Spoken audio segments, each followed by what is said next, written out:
Good morning students. प्रज्ञा विद्यालय की online classes में आपका स्वागत है। और आज हम कक्षा 11वीं का जो हमारा भूगोल विषय का अध्याय 1 और भाग 1 से जो अध्याय हमारा चल रहा था उसका लास्ट लेक्चर आज हम करने जा रहे हैं। आज हम करेंगे भौतिक भूगोल और इसका महत्व। लास्ट लेक्चर में हमने भौतिक भूगोल की शाखाओं के बारे में बहुत ही विस्तार पूर्वक बात की थी। अब देखें कि जो भौतिक भूगोल है उसका क्या महत्व हमारे लिए है। भौतिक भूगोल में भूमंडल, वायुमंडल, जलमंडल और जैवमंडल का अध्ययन सम्मिलित है। इनके बारे में हम पीछे ही बात कर चुके हैं। भूमंडल में हम क्या क्या पढ़ते हैं? भू आकृतियां, प्रवाह, उच्चावच आदि का अध्ययन करते हैं। जलमंडल में हम समुद्र, सागर, झीलें, जल परिमंडल से संबंधित तत्वों का अध्ययन करते हैं। वायुमंडल में हम इसकी बनावट, वायुमंडल की जो बनावट है वो, इसकी संरचना, इनकी कौन कौन सी गैसें इसके अंदर पाई जाती हैं, तथा मौसम व जलवायु के तत्व जैसे वायु दाब, वायु वर्षा और जलवायु के प्रकार का अध्ययन करते हैं। अब यानी कि वायुमंडल से रिलेटेड जितने भी टॉपिक हो इसके अंदर हम पढ़ते हैं। और जैवमंडल, जो ऊपर तीनों मंडल हम बात कर रहे हैं, भूमंडल, जलमंडल और वायुमंडल, जीव के स्वरूप, मानव और जीवों का पोषण प्रक्रम जैसे खाद्य श्रृंखला, पारिस्थितिकी संतुलन आदि का अध्ययन करते हैं। इन तीनों मंडलों के जो जीव जंतु हैं उन सब का अध्ययन हम किसके अंदर करते हैं? जैवमंडल के अंदर हम करते हैं। या पहले की क्लासेस में जैसे आपने पढ़ा होगा इसके बारे में। इसके बाद बात करते हैं कि मानव के लिए सभी महत्वपूर्ण है, क्योंकि आप मानव भूगोल की बात करें हम, भौतिक भूगोल की हम बात करें उसका क्या महत्व, तो ये मानव के लिए बात करेंगे कि मानव के लिए क्यों महत्वपूर्ण है। ये मानव के लिए सभी महत्वपूर्ण है। भू आकृतियां मानव के आधार प्रदान करते हैं जिस पर मानव क्रियाएं संपन्न करता है। ध्यान दें, इसका जो महत्व है वो क्यों है?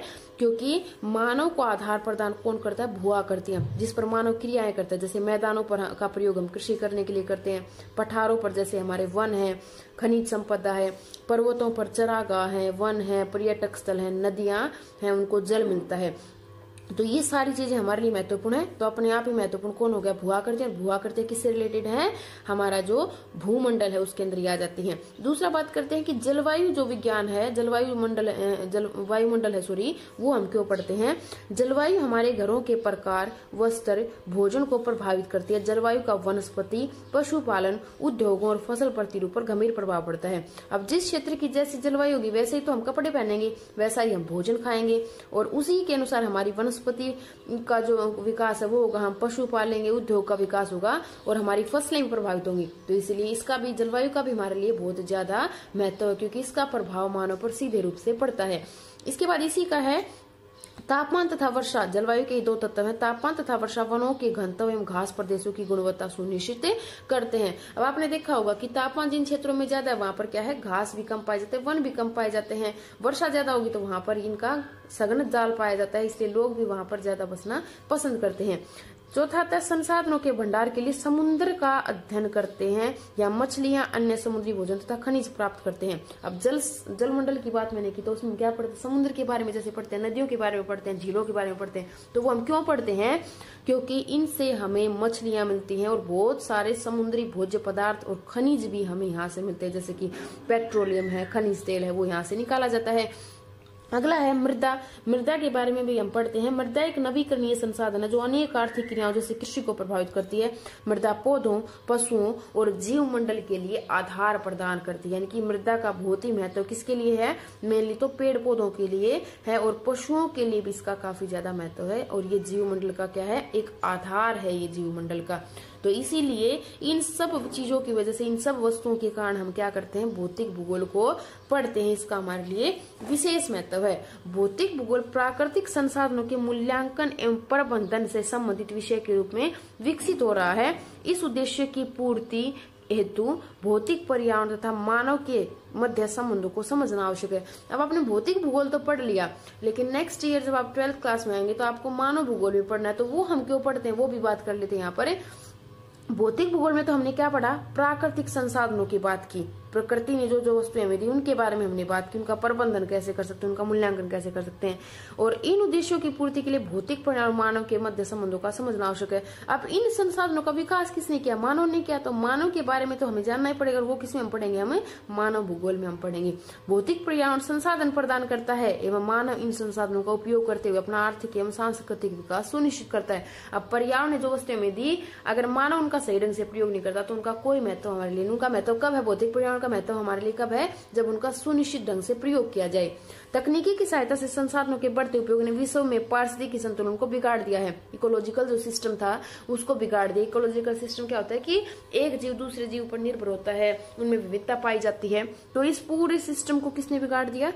तकनीकी ने इसको बिगाड़ दिया, क्योंकि हमने इनका संसाधनों का बहुत ज्यादा उपयोग किया, आवश्यकता से भी ज्यादा उपयोग किया। अतः सतत पोषणीय विकास के लिए भौतिक वातावरण का ज्ञान आवश्यक है। अब सतत पोषणीय विकास क्या होता है? Sustainable development. वैसे आप 10वीं कक्षा में भी बहुत बार आपने पढ़ा होगा कि हमारी वर्तमान की जो आवश्यकताओं की पूर्ति है वो तो हम करें, लेकिन आने वाली पीढ़ियों के लिए भी इनको बचाएं और साथ में पर्यावरण की भी रक्षा हम करें। तो ये क्या था? ये हम कब कर सकते हैं? जब हमें अपने वातावरण की अच्छे से समझ होगी। वो हमें समझ कौन देगा? हमारा जो भौतिक भूगोल है वो हमें इन चीजों के बारे में बताएगा। अब बात करते हैं आपके जो एनसीईआरटी के जो प्रश्न है जो आपको फेयर नोटबुक में उतारने हैं वो हम कर लेते हैं डिस्कस। वैसे इस लेसन से आपके इतने प्रश्न पेपर में नहीं आते हैं, तो थोड़े प्रश्न जैसे हमारे इस लेसन में बने। तो एनसीईआरटी के क्वेश्चन और देख लीजिए आप क्या आएगा। निम्नलिखित में से किस विद्वान ने भूगोल शब्द का प्रयोग किया? ये जिस बच्चे ने पहले कर लिया उसको दोबारा करने की आवश्यकता नहीं है। ये किसने किया था इस शब्द का प्रयोग? इरेटोस्थीनिस ने शब्द का प्रयोग किया था। निम्न में से किस लक्षण को भौतिक लक्षण कहा जाता है? ऑप्शन एक बार देख लें। भौतिक लक्षण कौन से होते हैं? जो प्रकृति ने मिली, मानव का, जिसमें कोई दखलंदाजी नहीं है।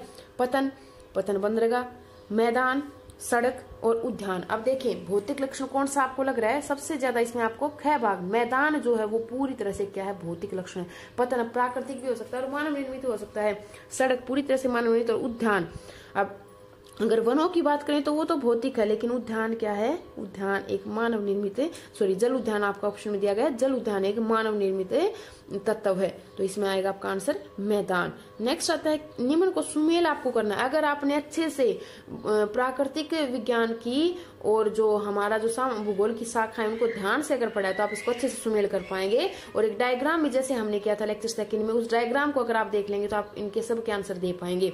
मौसम विज्ञान, ये मैंने सही मिलान कर दिया है, आपके बुक में सही मिलान नहीं, आपको सही करना है। मौसम विज्ञान जलवायु विज्ञान से संबंधित है। जनांकिकी, जनसंख्या की बात करें तो किससे रिलेटेड है? जनसंख्या भूगोल से। समाज शास्त्र, समाज की बात करें तो सामाजिक भूगोल। और मृदा की बात करें तो मृदा भूगोल। तो ये इसकी भूगोल की शाखाएं हैं। और ये क्या है? प्राकृतिक या सामाजिक विज्ञान की शाखा। जैसे अगर मैं कहूँ मौसम और मृदा तो ये तो प्राकृतिक विज्ञान की शाखाएं हैं। और जनांकिकी और समाजशास्त्र सामाजिक विज्ञान की दो शाखाएं यहाँ पर दे रखी हैं। और इनका भूगोल की शाखाओं के साथ आपको मिलान करना है। निम्न में से कौन सा प्रश्न कार्य कारण संबंध से जुड़ा है? अब 3 प्रश्न भूगोल में आते हैं। कब, कहाँ, क्यों। ये सारे जो प्रश्न है ये आपके भूगोल में पूछे जाते। कब, कहाँ, क्यों और क्या, ये सारे के सारे जो प्रश्न इनके ये भूगोल के अंदर आते हैं। तो यहाँ पे आपसे पूछा कि कौन सा प्रश्न कार्य कारण पूछा आपसे, कारण पूछा तो हम क्यों क्या लगाएंगे उसके आगे? क्यों लगाएंगे। ऐसा क्यों है?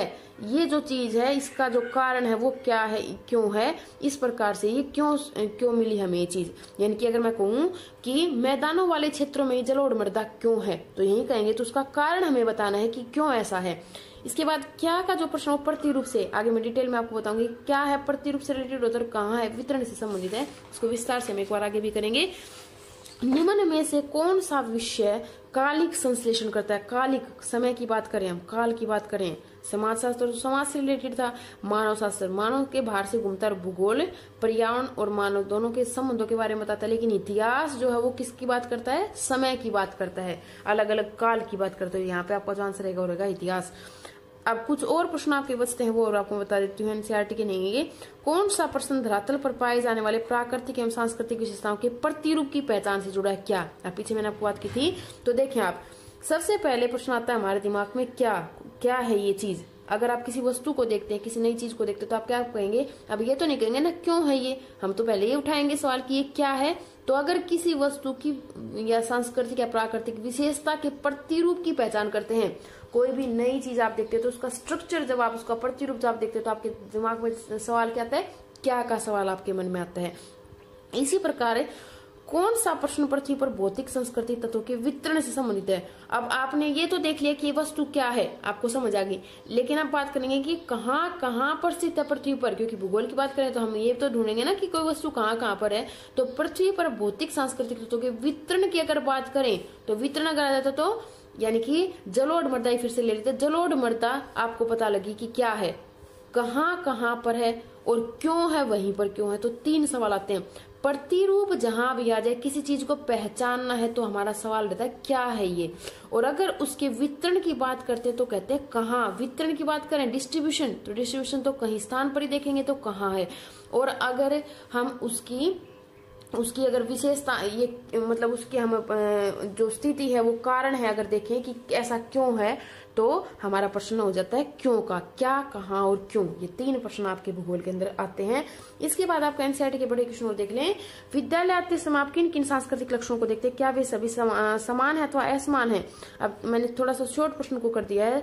अगर आप विद्यालय आते हैं तो आप किन किन सांस्कृतिक लक्षणों की बात करें, प्राकृतिक ही नहीं सांस्कृतिक, जिनका संबंध मानव से है, क्या क्या देखते हैं। अब देख लिया आप क्या क्या देखते हैं। स्कूल जाते इसमें जैसे आप दुकानें देखते हैं, सड़क आती है, मंदिर आते हैं, सरकारी दफ्तर आते हैं, ये सभी सांस्कृतिक लक्षण है। यानी कि जो भी मानव ने बनाए, इसके अलावा और भी आप यहाँ पर लिख सकते हैं अपनी मर्जी से, ये सभी असमान है। इन्हें भूगोल के अध्याय में शामिल करना चाहिए क्योंकि मानव भूगोल को समझने के लिए इनकी महत्वपूर्ण भूमिका है। अब इसने पूछा कि शामिल करना चाहिए कि नहीं, तो इनको शामिल करेंगे क्योंकि हम मानव भूगोल में भी किसके बारे में पढ़ेंगे, मानव के बारे में, और इनका संबंध किससे है, मानव से है।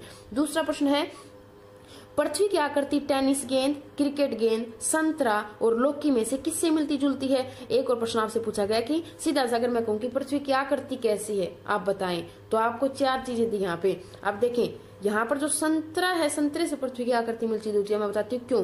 क्योंकि टेनिस गेंद, क्रिकेट गेंद गोल होती है, तो पृथ्वी, आप बार बार कहते हैं कि पृथ्वी गोल है, लेकिन ऐसा नहीं है, पृथ्वी गोल नहीं है। और लौकी क्या है, वो क्या होती है, लंबी होती है शेप में, आपने देख रखी है जैसे सब्जी आप खाते हैं। लेकिन पृथ्वी की आकृति गोल या लंबी कौन सी भी नहीं है, ध्रुवों से चपटी तथा भूमध्य रेखा से चौड़ी होती है। तो किसकी आकृति मिली ऐसी, संतरे की। तो जो पृथ्वी, एक बार देख लीजिए, पृथ्वी आपकी जो है वो इस प्रकार से, यहाँ से जो चपटी होती है और यहाँ से फैली होती है, तो इस आकार का कौन सा होता है, संतरे की शेप जो आप देखते हैं वो इसी प्रकार की होती है।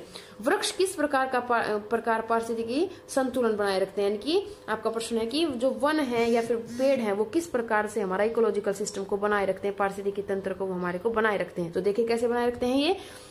वृक्षों से हमें ऑक्सीजन मिलती है, भोजन मिलता है, औषधियां मिलती है, रबड़, कागज और अनेक प्रकार की खाने की वस्तुएं मिलती हैं। इसलिए ये हमारे लिए बहुत ही महत्वपूर्ण है। ये CO2 को O2 में परिवर्तित करके पारिस्थितिकी संतुलन बनाए रखते हैं। यानी कि हमारा जो इकोलॉजिकल सिस्टम उसको ये बहुत ही अच्छे प्रकार से बनाए रखते हैं क्योंकि ये हमारे लिए इन सब वस्तुओं को प्रदान करते हैं। नेक्स्ट जो आपका जो प्रश्न नंबर 4 है वो है, आपने हाथी, केंचुआ, हिरण, वृक्ष, घास आदि देखे हैं, ये कहाँ रहते हैं, उस मंडल का नाम बताइए और लक्षण बताइए। अब जितने भी जीव जंतु हैं, चाहे वो स्थल पर रहते हो, चाहे वो जल में रहते हो, चाहे वो हवा में रहते हो, वो सारे किस में आ जाते हैं, मैंने अभी आपको बताया था, वो सारे किस में आ जाते हैं, जैव मंडल में आ जाते हैं। जितने भी जीव हैं जिनमें जीवन पाया जाता है वो सब किसके भाग हैं, जैव मंडल के। अब बात करते हैं जैव मंडल के लक्षण, किसकी क्या क्या विशेषताएं। ये सभी जैव मंडल में रहते हैं और जैव मंडल में सबसे पहला तो जल मंडल, वायुमंडल और स्थल मंडल का संगठित रूप है, यानी कि इन सभी के जीवों का संगठित रूप है। पौधे और पशु यहाँ जैविक तत्व है, जबकि मिट्टी, पानी, हवा अजैविक तत्व है। जीवन किस किस में, इसमें पौधों और पशुओं में, जबकि मिट्टी, पानी, हवा ये भी तो जरूरी है, लेकिन है तो जैव मंडल में ये, लेकिन इनको हम क्या कहते हैं, अजैविक तत्व कहते हैं।